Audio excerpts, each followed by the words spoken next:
If you were a 50-year-old white woman living in the United States, what is your life expectancy compared to a 50-year-old white woman in France, Germany, or England? And in virtually every other wealthy country in the world, the life expectancy is longer than it is in the United States. And that really tells us that we are doing something here that is not right. The Rational View is a weekly series hosted by me, Dr. Alan Scott, providing a rational, evidence-based perspective on important societal issues.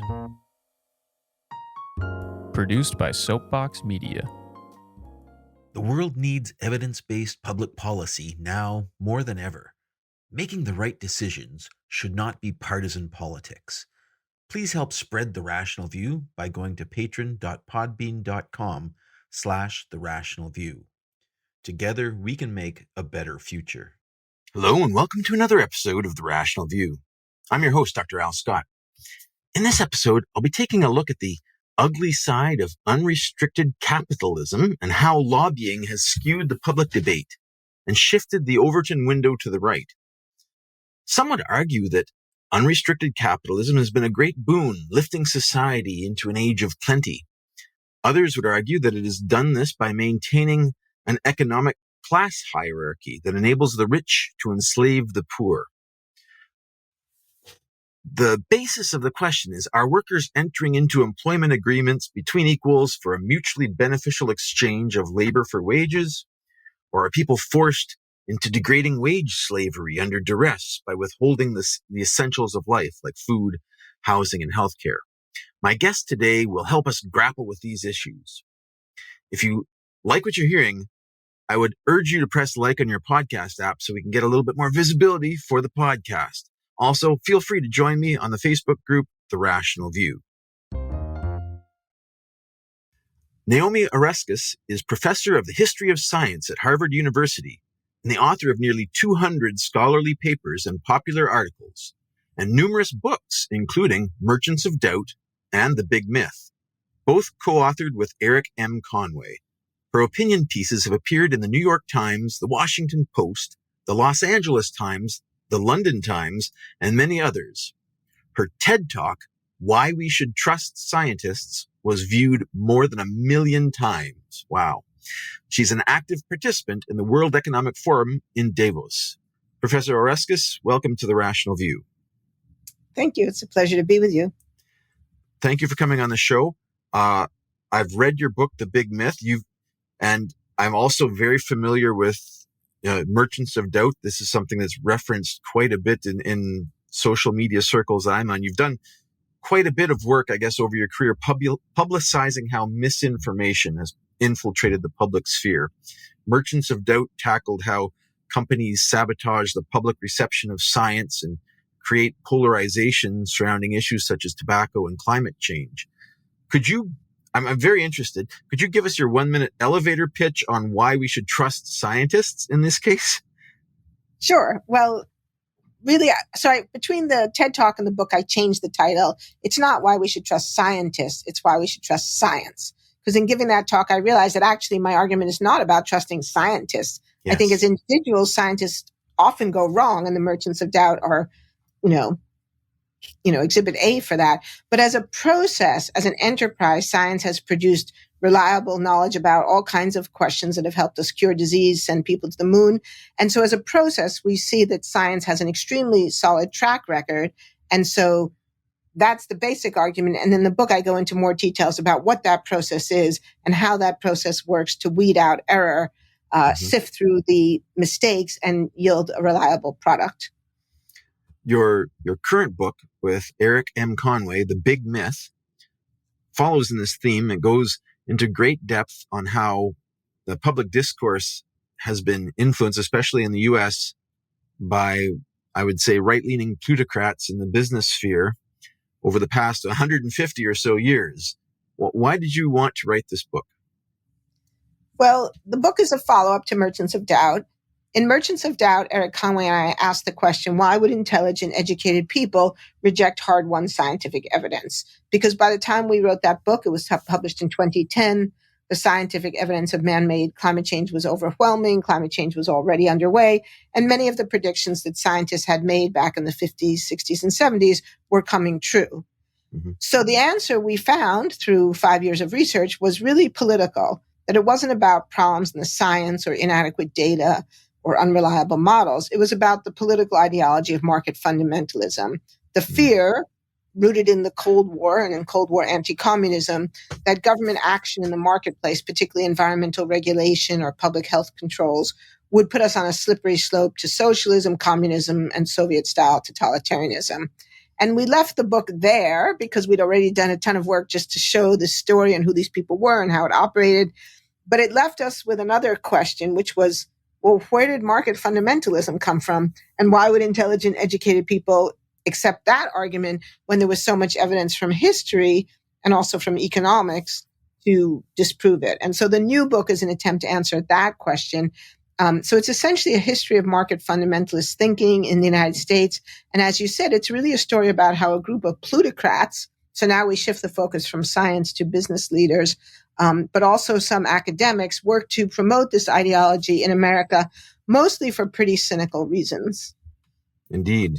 Now, the book is long. It's dense with historical references from old newspapers. It was an enjoyable read, looking at all of seeing all the hijinks that used to go on. Sometimes you feel better, and sometimes you say, "Oh, that's why that happened." So, how long did it take to put all of this together? This is huge. Yeah, about another 5 years. Probably, I was able to focus a little bit more because of the pandemic. I stopped traveling and stayed home and wrote. But it was about a 5-year project. So both of these books I think Merchants of Doubt took about 4 years all in all. This one was closer to 5. Seems to be about how long it takes me and Eric to put out a big book. No, it was very interesting. I was dismayed at the huge number of examples where lobbying money from big business swayed the public discourse at critical times. And it seems to have been this 150 years of continuous and gradual push to shift the Overton window to the right. And in this sphere, the government is cast as inefficient and cumbersome, while unregulated capitalism and private industry is cast as an efficient and a bastion of freedom. It seemed to be the two different ways that it was framed.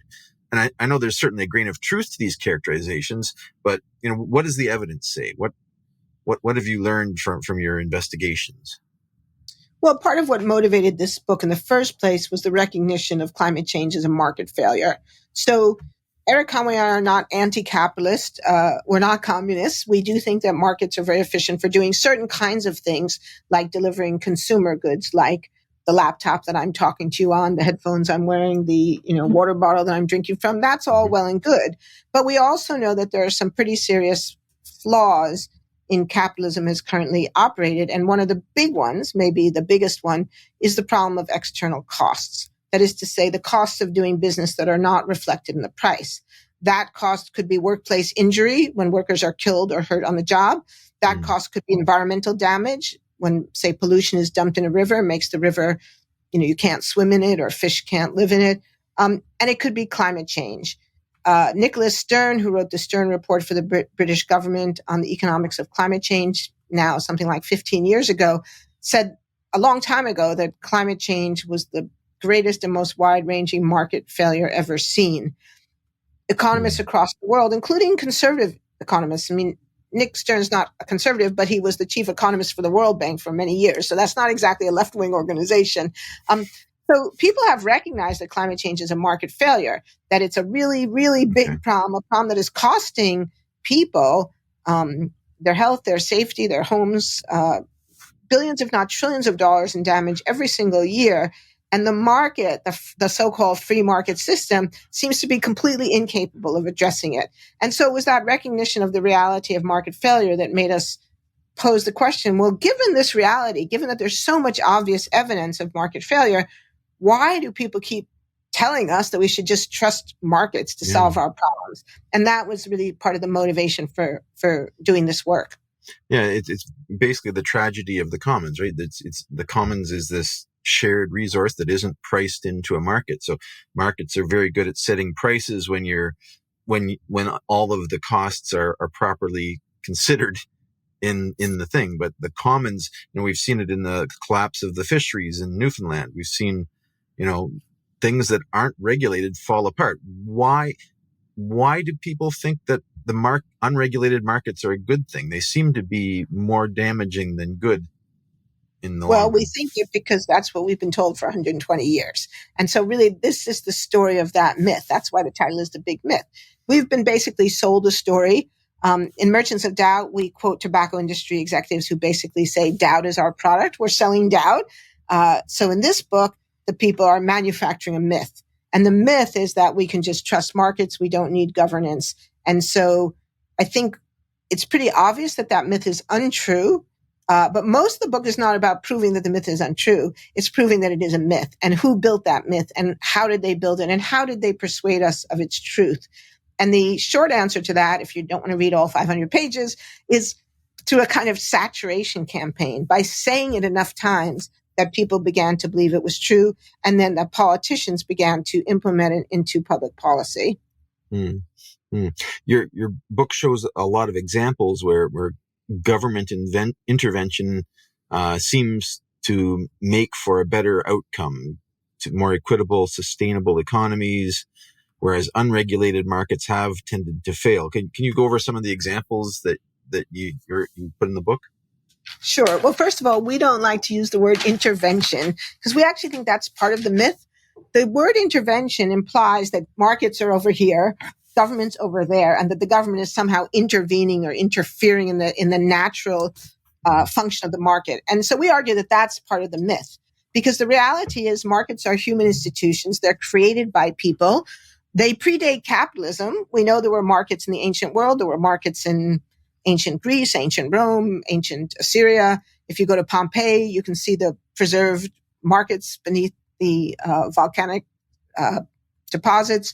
And we also know that there have been rules and regulations for how markets operate since, as long as we've had records. So if you read the Old Testament, there are rules in the Old Testament about how markets should be regulated. In medieval Europe, there were rules about weights and measures. Throughout Western civilization, there have been rules about closing markets on Sunday in observation and respect for the Sabbath. So there have always been markets, or I should say, for as long as there have been markets, there have been rules for how markets operate. So it's not an intervention. It's really the creation and the sustaining of markets. So that's kind of part one. But given that, then we show a whole set of examples of market failure. And so the book begins with a very important debate in U.S. history that's been largely forgotten. But in the United States in the early 20th century, there was something called the accident crisis. That's what it was called. There are books about it. There were articles written at the time. Huge numbers of workers, the equivalent of what would be like over 1 million people today, given the size of the population, enormous numbers of workers were seriously injured or killed on the job every year. The railroad industry and the anthracite mining industry were particularly unsafe. One statistic I calculated that I think really sums it up: a young man born in the year 1899, when he turned 15, he would have been safer going to fight in World War I than going to work on the American railroads. It was that dangerous. In the anthracite mining industry, 2% of all workers were killed every single year. So these were colossally dangerous industries. And if a person was injured or killed on the job, their family got nothing. Nothing. So that's a market failure, because these workers are not actually being compensated for sacrifices that they have made on behalf of their corporations. And so a big fight erupted about what we now know today to be workmen's compensation. Today we take workmen's compensation for granted, but at the time it was argued, businesses argued against it as an unfair government interference in the affairs of business, that a businessman, and it is businessman, I use that word advisedly, these were all men, that a businessman should have the right to decide for himself how to run his business without the government meddling in his affair. Again, meddling with scare quotes. It's a podcast, so people can't see me doing scare quotes in the air, but that was the argument. But in contrast, that people said, no, businesses have to take some steps to protect the safety and well-being of their workers. And moreover, when they do, it's actually better for the economy. And there were examples, there were commissions of people who traveled to Europe. In Germany and the United Kingdom, there already were systems of workmen's compensation. And surprise, surprise, those factories were safer. Fewer people died. The factories actually ran more efficiently. So it was actually good for the economy. So the federal government in the United States did step in and required workmen's compensation.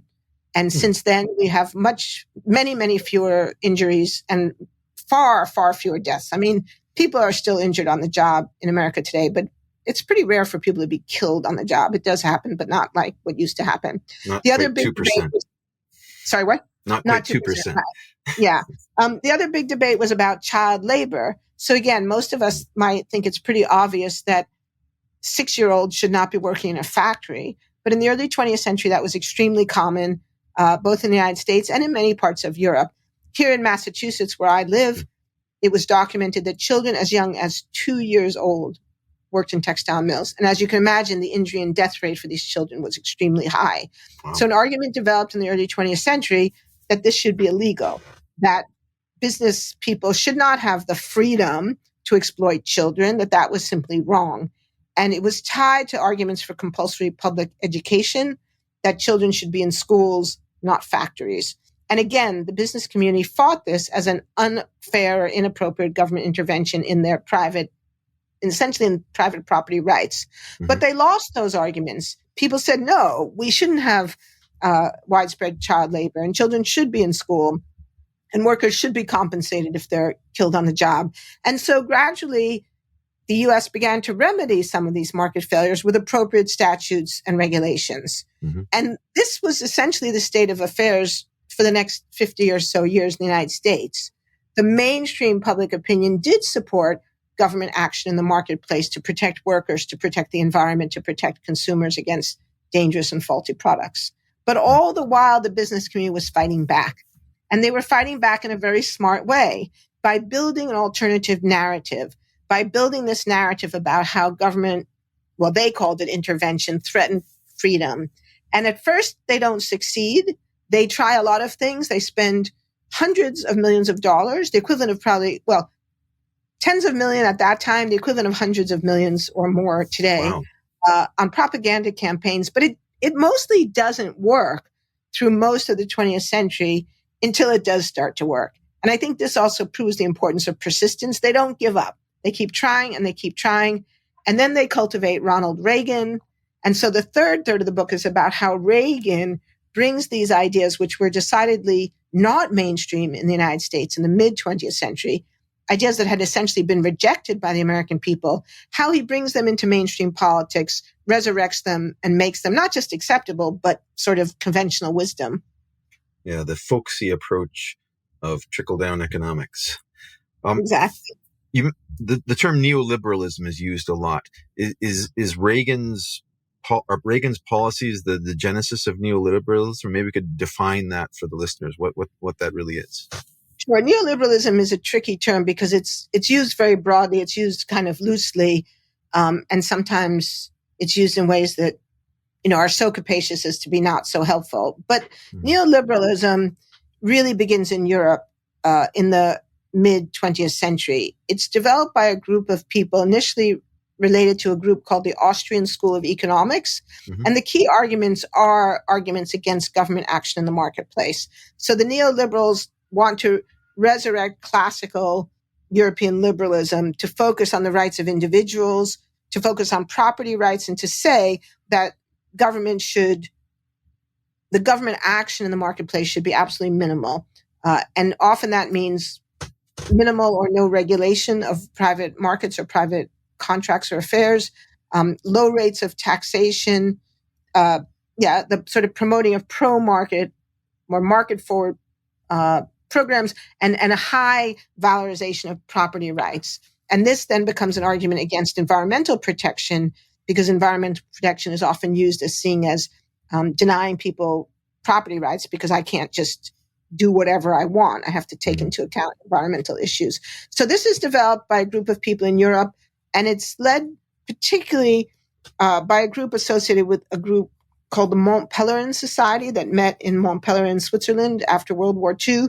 And it was a conscious effort to develop a set of principles it's related to laissez-faire economics. It's not exactly the same, but it's similar. So part of the story is how these ideas come to America, because they're developed initially in Europe, not by Ronald Reagan. This is fully, Reagan is elected in 1980, so this is 40 years before Ronald Reagan becomes president of the United States. And they don't have a lot of uptake, especially because after the disaster of the Great Depression, the idea that you could just leave it to the market to sort everything out is not really a credible argument to be making in the 1940s. And it doesn't really succeed. Keynesian economics is adopted by most European countries and by the United States. But a group of business leaders, as you call them, plutocrats in the United States, see these arguments and they say, oh, we like that. That's consistent with what we think. We like the idea that the government should not be acting in the marketplace, that there should be no minimum wage law, that there should be little or no environmental protection. Although, interestingly, I should say, the Americans go way farther than the original neoliberals do. So one of the arguments we make in the book is Friedrich von Hayek, who's one of the key figures in the Mont Pelerin Society. He actually says, oh, no, you do need some laws, for example, laws to prevent pollution and deforestation. He specifically uses those examples. So he recognizes that pollution is an example of a market failure. But that gets brushed aside by the American plutocrats who say, this is fantastic.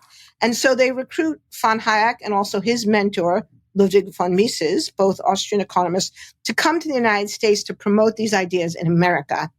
They get them hired in universities. And the book is filled with ironies that really point out the hypocrisy of these people, the cynicism of them, because while they're champions of competition, right? They say competition should be the basic principle under which everything operates.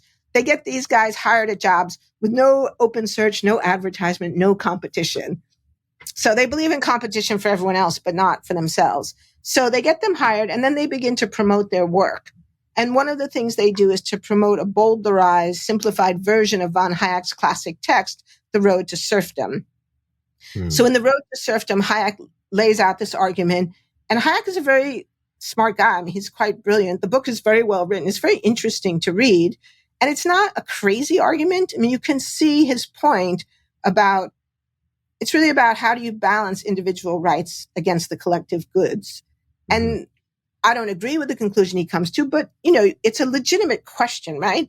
But what these American plutocrats do is to reduce the argument literally to a cartoon. So first they produce a Reader's Digest version that takes out all of von Hayek's caveats, takes out his discussion of how you do need laws to prevent pollution, or you do need a social security system because he thought you did, and makes it just a celebration of free markets and individual rights. And then they make a cartoon version, literally cartoons, 18 cartoons that basically say any government action in the marketplace, the next thing you know, we're living in a totalitarian dictatorship. And the final cartoon is a dissident being shot by the firing squad. Wow, and they memes. promote this. Yeah. And they promote this in American culture. This cartoon version is distributed in Look magazine, which had a circulation at the time of 2 million people. So they get this message out very, very broadly through magazines, through newspapers, and through especially through Reader's Digest magazine, which had a very large mass circulation at that time. That's crazy. But I mean, as you say, it wasn't adopted after the Depression because of the obvious failure of the market there, but eventually it does get adopted and becomes mainstream. And it's frightening. You make a very convincing case that the prevailing economic theory is selected more on rhetoric and marketing rather than scientifically or mathematically tested hypotheses. I mean, not being an economist, I was shocked that this is, how did this become mainstream? Are the economic theories not tested? Are they just castles in the sand? What's fell apart? Or did politics trump the economists who are all yelling, this is wrong? Well, I think it's a complicated story, and we're not historians of economics, and this is not an economic history. It's really a history of propaganda. But this is obviously an important question in the story. And so we have 2 whole chapters that are devoted to looking at these questions. And what I would say, so one of the ways I often get asked this question often is poses, so do I think economics is a science? And so my answer is it can be. There are definitely economists who behave scientifically, who collect data, who test their theories. but the Chicago school, by and large, not, and particularly not Milton Friedman, the most famous and prominent and influential member of the Chicago school. So if you read his most famous book, Capitalism and Freedom, there is almost no evidence in that book. There's no data. There's no discussion of testing theories. And sometimes when he makes claims to support his theory, he draws on history and he says things about history that are demonstrably false, that any historian of science or any historian of the United States could tell you in 5 seconds is simply untrue. And in the book, we talk about some examples of that. So there's a kind of reckless disregard for facts. Yet this book becomes super influential. He becomes a columnist for Newsweek magazine, ultimately becomes an advisor both to Ronald Reagan, Margaret Thatcher, and also to the Chilean dictator Augusto Pinochet. And he wins the Nobel Prize, Memorial Prize in Economics, and wins the American National Medal of Science, oh my God, as well as the Medal of Freedom. So this is part of our argument about how propagandistic this is. Why do these ideas get so much traction when they're based on so little evidence?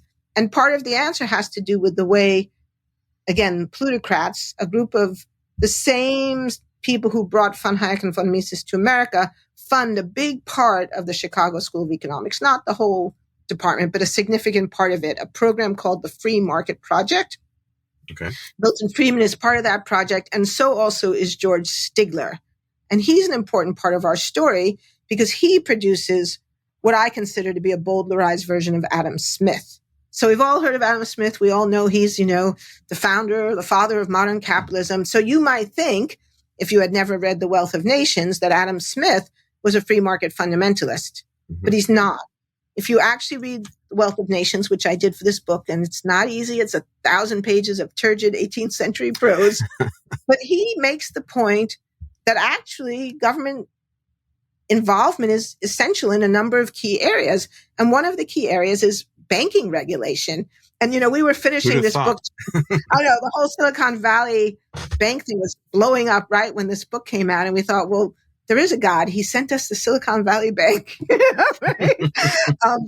If anything made the case for us pointing out that Adam Smith predicted this in 1776, that if you don't regulate banks, the reckless behavior, the self-interest of bankers threatens to wreck the whole economy. And so he said, you have to have banking regulation, and you also have to have taxation and a whole other, you need minimum wage laws so that workers don't starve.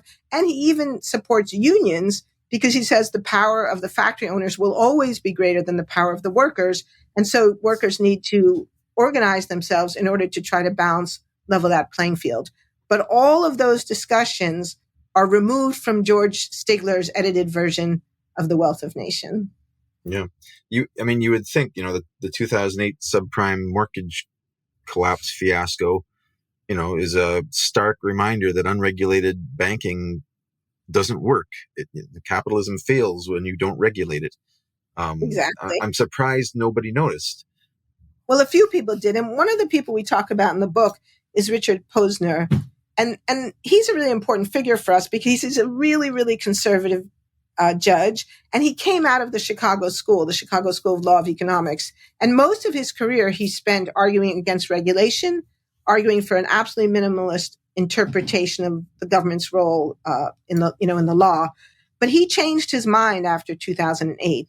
And he's one of the few people who does. So we use him to make exactly the point that you just said, that if you actually look at the evidence and you see what happened in 2008, as well as in 1929 and in many of the bank panics of the 19th century, you come to understand that banking regulation is absolutely essential. Securities regulation is absolutely essential. And that's why so many reforms were put in place in the early 20th century, to create in the United States the Security and Exchange Commission, for example, or the FDIC, the Federal Deposit Insurance Corporation, to prevent these kinds of abuses. But part of what has happened in the United States and elsewhere since 1980-ish has been the systematic weakening of regulation on the grounds that somehow we don't need those regulations anymore. But 2008 proved that we did. So to Richard Posner's credit, he says this, but it raises this very interesting question of why is he so unusual of being one of the few people in the Chicago School who learned a lesson from 2008. Yeah, that is stark. So, the neoliberals have been continually pushing the idea that government is inept and screws things up. Has this become a self-fulfilling prophecy in a way? It seems like, media reporting on elections has become a popularity contest rather than an investigation of policy and capability. I feel like we're marching towards idiocracy. Is this due to the strategy, or is this just a nasty coincidence? No, I don't think it's a coincidence. Historians don't really believe in coincidences. There are some, and I love that, idiocracy. I haven't heard that before. That's so great. It's a movie. You should watch it. Oh, okay. Well, absolutely. I think that it does become a self-fulfilling prophecy, because if you elect people who don't believe in government and who starve government of the necessary revenues for it to operate efficiently, then of course it will be inefficient. And we've seen this in the United States repeatedly in the last 40 years, but especially, just in the last couple of weeks with the Republicans once again refusing to fund the government. That's the starkest proof of what they're up to. They want government to fail. They want to weaken the federal government because they know the rights of workers, the rights of consumers, protection of the environment, so many issues where the market fails. In the United States, the federal government has been the main place where those remedies have occurred. They could, in theory, happen on the state level, and sometimes they do. But historically in the United States, it's more been on the federal level. And so the cynical operations of the current Republican Party is to deliberately undermine the function of governments, that they can say, see, we're right, government doesn't work. And it is self-fulfilling, and it works in part because we do have lots of examples of government ineptitude, and that seems to prove their point. And the clearest example is their refusal to fund the IRS, the Internal Revenue Service, which collects taxes, because everyone hates the IRS because no one wants to pay taxes, but we would hate it less if when we picked up the phone to ask a question, a polite and unstressed worker answered, which, by the way, they do in Canada. And I just want to say, I had an incredibly great experience with the Canadian government when it turned out the Canadian government owed me money because I had overpaid taxes on some work I had done in Canada. And the people there, first of all, I was amazed that someone would call me to tell me. Yes, I'm amazed too, actually. That doesn't usually happen. And then they walked me through these forms and they told me what forms I had to fill out. And I got like $3,000 back from the Canadian government. So that's how it should work, right? It's an honest system. It's transparent. And if you need help, you get help. That doesn't happen in the United States because the IRS is underfunded. So, of course, we all hate it. But it turned out there was a study that showed that if it was better funded, they could also do their job better and collect taxes that were owed. And therefore, higher funding for the IRS would actually cost the taxpayer nothing because it would be paid for in collected revenues. Republicans wouldn't vote for it. Yeah, the fact that Adam Smith, he was the inventor of the invisible hand, right? The invisible hand of the market. Wasn't he the one that? Yeah, he's credited with first developing that phrase. Yeah, yes. He's commonly quoted amongst the neoliberals, but he supported government regulations. Yes, he did. If you have the fortitude to read the 1,000-page. Well, you don't have to because you can read our book. Just read the 20 or 30 pages in our book because we discuss this. Only a little more than half. Yeah, it's a very important. Well, you don't have to read all our book. You can just read the section on Adam Smith. My husband keeps telling me to say in interviews, you really don't have to read the whole book. You can pick and choose individual chapters. So you can definitely read the chapter about the Chicago School and the misrepresentation of Adam Smith. You don't have to read the whole book. Mm-hmm, mm-hmm. I think your book makes a good case that, if we want to maintain a liberal democracy and uphold our way of life and our standards of living, we really need to do the work to become educated and, fight for egalitarian regulations in the marketplace of ideas. And the laziness of the neoliberal laissez-faire approach is really not heading us in the right direction. And I think that, it feels like standards of education are eroding and, public schools aren't being funded. And, we need to have the fortitude to stand up and the point that they make that, government regulations are, socialist control or communist control has also failed, right? Central control of markets has not worked in the Soviet Union. So there's a middle ground, I think, between the full laissez-faire and the central control that needs to be walked. And it takes, I think, agreement that from both sides of these polarized issues, that we need to govern our society and have these institutions. And I think at this point we're at the point where some of us have decided that burn it all down. Right. Well, that's exactly right. And this is, in a sense, a central part of the argument of the book. What the neoliberals tried to do is to create this, what we consider to be a false dichotomy, that there's only two choices. Either you have a centrally planned economy, a dictatorial economy like the Soviet Union, or you have laissez-faire economics, completely unregulated or virtually unregulated capitalism, and that there's no alternative because they argue that the minute you begin to compromise, you're on this slippery slope to totalitarianism. Well, that's just false. It's been proven false by the social democracies of Europe and to some extent by Canada. There are lots of countries in the world that have markets that are far more regulated than the United States, that have far greater protections for workers, and they are not communist dictatorships. And we've had this since the end of World War II. So, the argument that they're going to become dictatorships doesn't really hold up when we've had 50 years of proof of concept. Mm-hmm. So our argument is there is a middle ground. And to say there's no middle ground is, at best, it's a failure of imagination, and at worst, it's a horrible lie, because it shuts down the conversation we need to have of what that middle ground looks like. And it won't necessarily be exactly the same. We say this at the end of the book. What people in France are comfortable with might be different than what people in Denmark are comfortable with, which might be different than what people in the United States are comfortable with.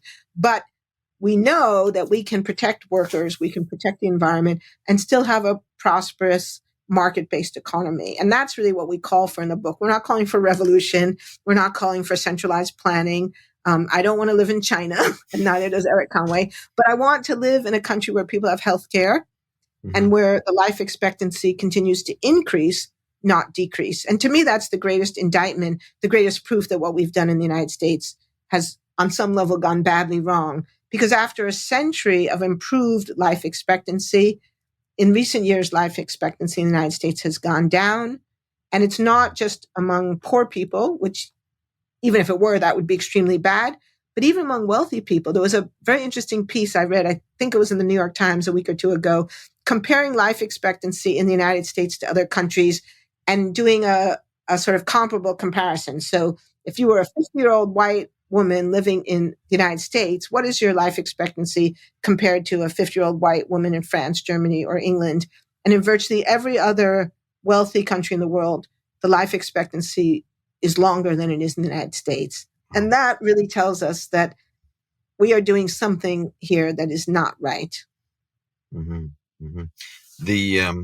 The counter examples of, say, the Nordic social democracies would seem to be a stark rebuttal to the neoliberal laissez-faire thing. How is this handled in the U.S. in the media? What are they demonized in some way? Are they, why is this perception not widely accepted as a demonstration of success? You look at the polls that people take on happiness, and they're always happier in Norway and Finland and Sweden than they are in the U.S.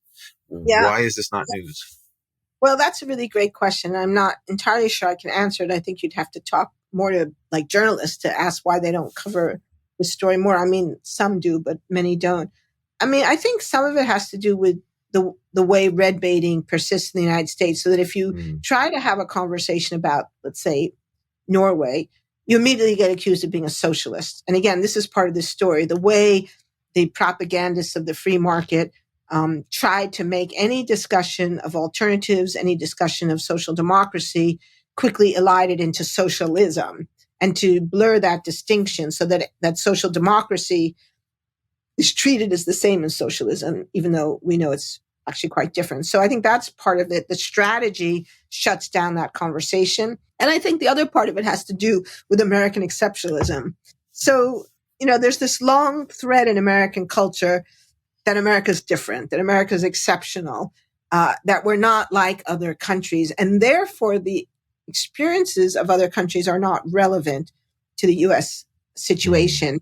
And I think that a lot of Americans have bought into that mythology. So if you try to talk to Americans about how it's different in Finland or Norway or even France or Germany, they just shut down. They don't see it as relevant. And this really came up for me back when I was still doing a lot of lecturing on climate change. I would sometimes point out something that France was doing or Germany. And a lot of times my audiences would kind of glaze over like it wasn't relevant for them. But if I could use an example from Canada, for example, the carbon tax that was passed in Alberta some years ago, that had a lot more resonance. And I think that was because Americans were more willing to think of Canadians as being like us. And therefore, examples from Canada could be convincing in a way that an example from France might not be. So you've put a lot of work into these books. What do you hope that the book accomplishes? What would you like to see change as a result of this book? Well, mainly I think of books as conversation starters. So that's why I'm happy to be with you here today and talking, with your listeners. I mean, the point is to have a conversation, to open up a space, to talk about what that middle ground could look like, to talk about what kinds of reforms we could put in place to better address market failures, to reform capitalism to be more protective of the needs of people and address the colossal market failure that is climate change. Because I think until we have that conversation, we can't get to the solution because we have to first talk about it. And so that's really my goal. And ultimately, of course, my goal is to fix the climate crisis. Very good. Yeah, one of the interesting observations I made is I probably wasn't the originator of it, but the way capitalism was going in the early 20th century, it was effectively saved by unions because the inequality was getting to the point where there would have been a revolution if the unions hadn't stepped up and protected the workers. So it's interesting that capitalism, I don't think, can exist without strong unions. Well, I think that's right. I mean, in a way, it's like capitalism needs to be saved from itself. And a similar argument about the social democracy. So we know that Germany was one of the first countries to introduce workmen's compensation, social security, other benefits for workers. And it was for exactly this reason. Bismarck was worried that the workers were being radicalized. Remember, Marx and Engels are German. A lot of their analysis is about German industrial society. And the German workers are being radicalized. Many of them are becoming interested in communism because capitalism is so brutal and so horrible and so crushing, really, to the aspirations of ordinary people. And Bismarck recognizes that, and he realizes that if he can make certain kinds of reforms to make capitalism more humane, less crushing of people's aspirations, this would weaken their support for radical movements. And it does. And FDR, in a way, does the same thing in the United States, some 60, 70 years later. He recognizes that the Great Depression is a huge indictment of capitalism. Capitalism is failing on a massive scale. 25% of the American workforce is out of work. So people are having conversations about communism. I mean, in the 1930s, the Communist Party in the United States was growing, and many unions were sympathetic to communism because capitalism seemed to be failing so catastrophically. So FDR, like Bismarck before him, realizes that if he supports unions, if he empowers unions to work for fairer wages, if he creates a system of social security to protect people from impoverishment, particularly in old age, we already had workmen's compensation by that time, but strengthening child labor laws, that this would actually strengthen capitalism and basically help it to resist the more radical forms of change that people were asking for. So many historians have always said that FDR saved capitalism from itself. I think we're kind of in that same moment now. I mean, one of the things I've really noticed in my own teaching, 10 years ago, none of my students were telling me that they were against capitalism. Now, a lot of my students are saying that, and polls show that a lot of young people think that capitalism is, maybe really needs to go. So if we don't do something to address these big problems, then we really do run the risk of certain kinds of rejection of democratic norms. And not that capitalism, let me clarify that. I don't buy the Milton Friedman argument that capitalism and democracy necessarily go together. I think that history doesn't support that. But the worry is that if people become radically alienated from civic society, that often that just doesn't go well, right? And that if we can make evolutionary reforms, that's more likely to happen without huge disruption, without violence, without pain and suffering. And so as a historian, that's kind of my argument. It's not that if there are people out there who think we need radical reform, I'm not opposing radical reform, but I just think that history shows that if we can do it in an evolutionary way rather than a revolutionary way, we're more likely to actually get the result we want. Indeed. I think that's very important. And you're talking about climate change and the energy transition. That's also very important here on the Rational View, and we talk a lot about that. So I applaud your goals with this book, and I think it's a very interesting read. It was fun to learn about all of these things. It was frustrating. It wasn't a happy read. Well, my favorite review of Merchants of Doubt was one reviewer who said, "This is a sobering book that had me reaching for a stiff drink." I think you could probably say the same about this one as well. So yeah, it's not a happy read, but I'm hoping that it's, like you said, it's interesting, it's informative, and maybe it empowers people to think about, what are the alternatives available to us, and how do we reopen this conversation that has effectively been shut down for so many decades. Well, I appreciate you coming on our show and talking to us about this. It's been a learning experience, a great read. Thank you so much for coming on, for spending your time. I could send you a Rational View t-shirt if you'd like. Sure. So I'd love you so much. Yeah, terrific. All right. Very nice spending time with you. Okay, bye-bye. Bye. If you'd like to follow up with more in-depth discussions, please come find us on Facebook at The Rational View and join our discussion group.